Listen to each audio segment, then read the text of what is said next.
Bonjour à tous, bienvenue au buffet de la gare, joyau du patrimoine art déco de la ville de Saint-Quentin. Alors la gare est épargnée par les bombardements de la Première Guerre mondiale, mais l'édifice est principalement constitué de bois et un incendie le détruit le 13 janvier 1922. Le projet initial de reconstruction est signé Paul Bigot. Il inclut la gare, son parvis et le pont.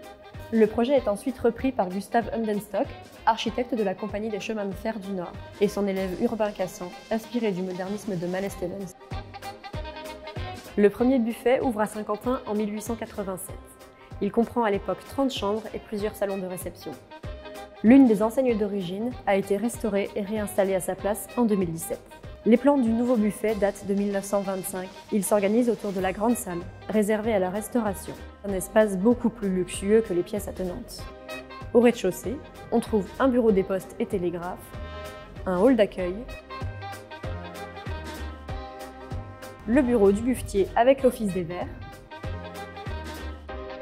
une cuisine et une buvette au décor plus rustique. C'était un lieu plus populaire, ouvert à la fois aux usagers des quais et au public de la ville. Derrière moi, la porte tambour, aujourd'hui condamnée, donne directement sur le quai.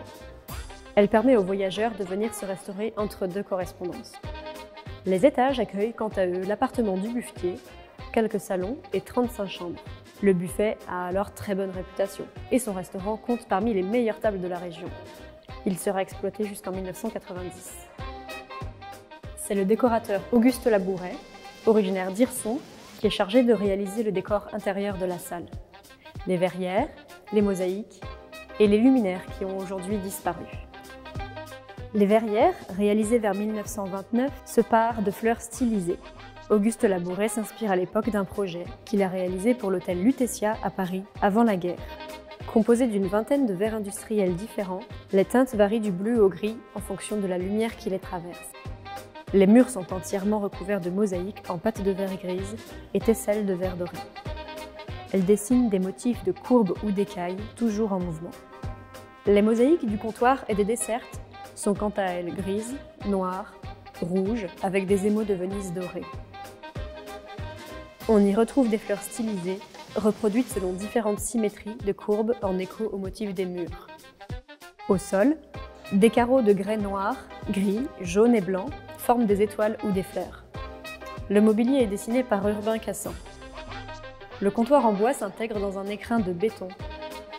Comme pour les deux dessertes installées de part et d'autre de la salle, il est recouvert de marbre.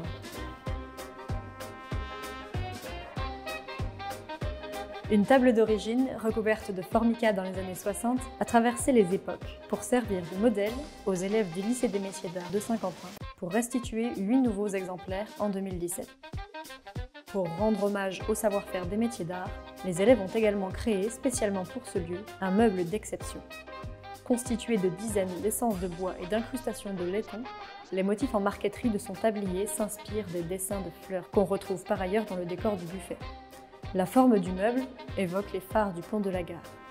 Pour augmenter l'impression de volume, 2 grands miroirs se font face à chaque extrémité du restaurant. Le décor du hall d'entrée du buffet permet une transition entre la décoration du hall de la gare et celle plus luxueuse de la grande salle du buffet. Les mosaïques en grès cérame noir, gris, jaune et rouge couvrent les murs de la cage d'escalier. La rampe et le garde-corps en fer forgé mènent vers l'hôtel, occupé aujourd'hui par les bureaux de la SNCF. Le buffet est inscrit depuis 2003 au titre des monuments historiques. Les travaux de restauration menés par la ville en 2017 ont permis de rendre à ce lieu fleuron de l'art déco saint-quentinois son lustre d'origine.